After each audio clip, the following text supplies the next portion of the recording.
guidance and you go with it. That's happened to me. I've been at that place where I've listened to a lot of people that led me down the wrong road because it felt like parental guidance that I should have been getting from my mother around or whatever the case is. So now it gets to this point now, whatever the case is, boom, she comes out and she goes, listen, you guys and, you know, all this extra shit, this nigga keep talking about me. And I'm in the back, I'm over here watching this like, yo, what did I say? I didn't say nothing. I said nothing to you, but it's nothing. This nigga keep talking about me, bro. And so, you know what? Now we just gonna do it. This nigga Tory shot me, bro. This nigga shot me. He shot me. She gets into it, she gets into it, she gets into it, she gets into it. This nigga shot me. She starts breaking down the story. And I want y'all to pay close attention to how she breaks down the story. Okay? Really pay close attention. She breaks down the story and she says, yo, I'm arguing. I'm in the car. I'm arguing with this nigga. I'm tired of arguing with this nigga. We get into a heated argument. I'm tired of arguing with this nigga. I get out the car. This nigga get out the car, and he starts shooting me. For no reason, he starts shooting me. So boom, then the cops pull us over and da-da-da-da. Hold on, let's take the first facts back for what she just said. So you mean to tell me that you're in a car with a person and this person is arguing with you? This person has gotten you to a place of like, yo, I don't even want to be around you. Like, I'm above this. I'm out of here. You get out of the car because the heated argument is so heated. And then this person gets out and shoots you in both of your feet. And you jump back in the car? Why would you jump back in the car with a dangerous man who just did a dangerous crime to you, who did this criminal intent to you and all this? Why? Why would you jump back in the car? Well, yo, then the police pull us over and I see, you know what I'm saying? We're all black in the car. There's a gun in the car. So I don't even want to be like, you know what I'm saying? I don't want nobody to get in more trouble. And I'm trying to protect this man. I'm trying to protect this man because at the end of the day, it's niggas getting shot out here. She then throws the black card at me. I'm trying to protect this black man. My love, nobody ever reported that you got shot but you. So how are you trying to protect me? At what point were you trying to protect me? At what point? Like, you know I got a child. You know that these type of situations, even an accusation, is something that I can't even be playing with. I don't even play with my life like that. So why would that, that to me just doesn't make sense. Okay, cool.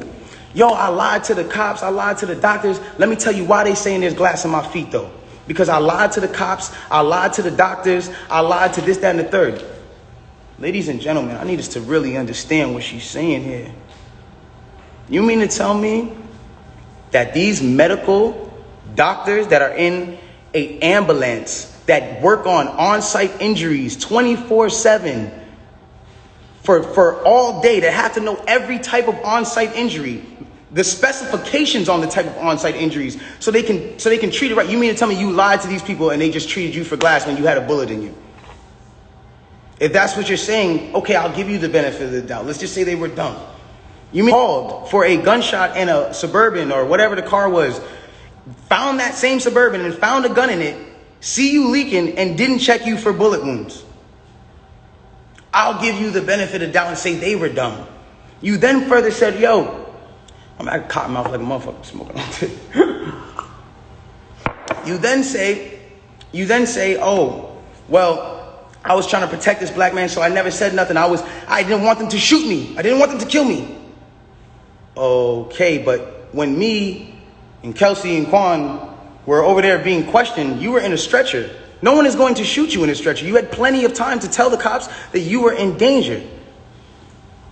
You had plenty of time. I'm not protecting somebody who just heinously shot me after a conversation that we just had. My mind is not on protecting you. I'm bleeding from my feet. I'm thinking about protecting my own life and I'm in danger.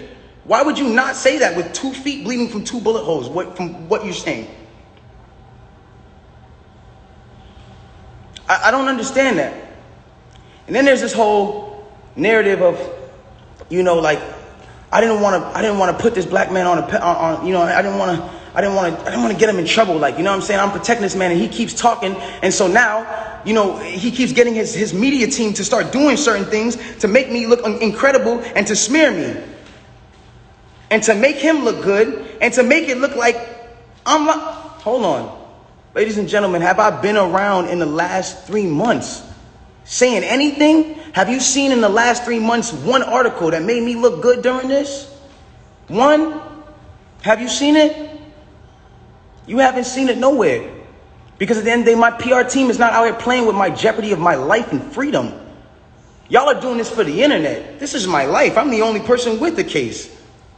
So at the end of the day, when you sit here, y'all, like, I'm not going to jeopardize my son. Even if I know, regardless of what I know, it will come to light, and the truth will come to light. And no issue with that. I have no issue with that. But I need y'all to understand, like, I'm a human being, bro. Like, this shit hurts, bro. Seeing my friends, people that I had on quarantine radio, be people that were just like my real, like, at least people I thought were my friends, like people I thought were like cool people, like, you know what I'm saying? And it's like, yo, everybody just shunned me. I showed everybody love at the top of the year. Everybody was on quarantine radio, hee hee ha ha ha. And the second y'all have an accusation, not even evidence, niggas just come bash me. I'm somebody who just, I don't get a say. Then I understand. Sometimes the way I move is unconventional, you know? And I came to a place where I was dealing with so much just talk and heat and just people coming at me that I made music because I was like, this is how I can speak through what I gotta do. This is how I can, we get so mad about artists making songs about the same thing, money, chains, and cars.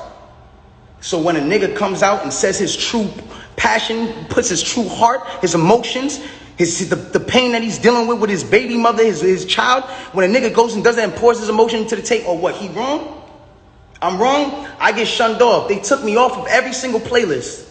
They took me off of every playlist. They didn't want my story to come out. They didn't allow my story to come out because it came off insensitive. I came off insensitive to people. Now I want to speak on this.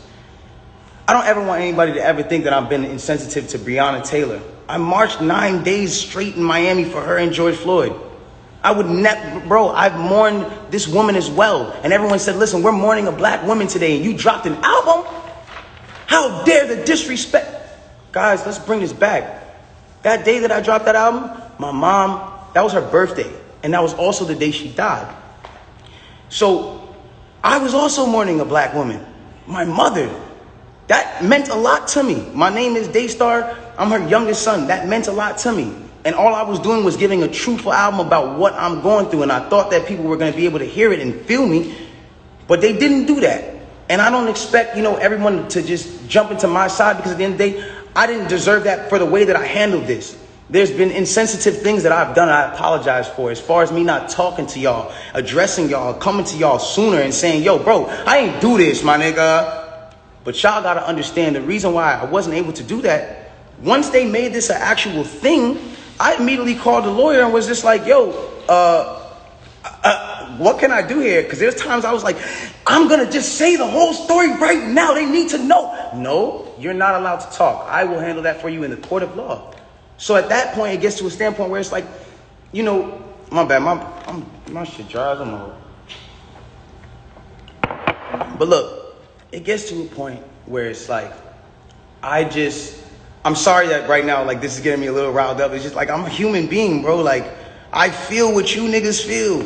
I go through the things that y'all go through, bro. Anybody on this comment list, anybody watching this right now, if you have ever been at a place where somebody has, for the day, just been like, yo, fuck you, or somebody just hit you with a bad comment and niggas are going at you, or any celebrities that have been at a place where niggas are just coming at you, imagine just going through that for 3 months straight, just niggas, and you know that you're a talkative nigga that will say, nigga, nah, but you have your hands tied behind your back because legally you can't put anything else in jeopardy, because it's not about Instagram at that point. It's about the well-being of my family and the mother of my child and my child.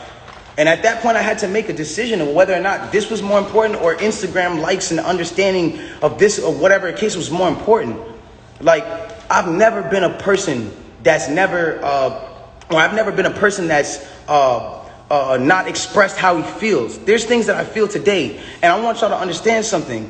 Through every single thing that I'm going through the judge or not the judge, the accusations and the charges of 22 years and everything, I keep a smile on my face. Why? Because I know what I know. I know what I know. And at the end of the day, I'm not afraid of certain things because I gotta be strong for the people around me, dog. I have to be. because they can't see me weak right now. They can't see that. I can't allow, my fans can't see me weak right now. I can't allow them to do that. And I'm not a weak person. I pray to God, this whole experience has gotten me so much closer to God and made me understand certain things about certain people and how they gonna operate when something happens.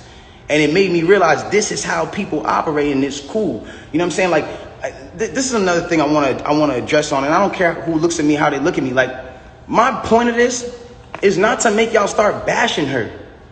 It's not to make y'all start bashing her. When she's bashed, I don't feel good. It doesn't make me feel good. It makes me feel like, damn, bro, like this whole situation in itself is causing this girl mental trauma, bro. That's still somebody I care about. I do not want to see her like that, bro, ever. I don't want to see her like that, bro. It is what it is. And if nobody looks at that, how they look at it, bro, it is what it is, dog. But I never want to see her weakened or her put down or her whatever, because then it goes against exactly what I'm talking about. How am I going to advocate for protecting black women if I'm doing something to bash her and bring her down? All I'm trying to let y'all know and understand here is it's the facts. It's the facts of what y'all got to understand. I can't allow at some point, it's just like I was waiting for my court date so I can say something. And when I finally said it, or when the court date finally came, I finally am here and I'm being able to say what I have to say. And so if I'm coming off in any kind of way that's not the way that you want, I apologize, but I had to get this off my chest. And so it just is what it is. The truth will come to the light in the court of law. If y'all don't believe me, you don't believe me. It is what it is. If you do, you do. But I really just send prayers and love to her camp. I send prayers and love to the people around me. And I don't want us to be beefing. I don't want y'all to think that this is a Meg versus Tory thing. I'm not beefing with her. I'm not beefing with nobody. I don't have no, like, I'm chilling, bro. Like, with all due respect, I'm chilling. I want to get back to myself. I'm not going to stop. When y'all see me at the club, and I'm chilling, I'm partying. When y'all see me, if I come back with quarantine radio around Halloween, that's because I want to have fun. I want to still be the person I am. I want to still spread light. And the last thing I want to say before I get out of here, and it's very important to me, and I didn't say it at the starting because, you know, it would have been whatever, but I want to say it now. The whole situation with Nigeria and the things that's going on with Nigeria right now are crazy. I'm sending 100 prayers over there, and I want to raise awareness for all of my celebrity fans to understand what the whole SARS movement and all that stuff is going on. They got people that are in the government that are just like just randomly, because they're governed by the government, can randomly just go out on the streets and just do shit to people, rob people, punch up your kid, all kinds of wild stuff. And this is going on right now in Nigeria. And I feel like it's something that I didn't want to be insensitive to, because at the end of the day, like, I'm on live right now with 200,000 people. You know what I'm saying? And at the end of the day, like, I'm not going to be insensitive to the fact that somebody else is going through something, regardless of me going through what I'm going through. Everybody, please bring some awareness to SARS. Please bring some awareness to the things that are going on in Nigeria.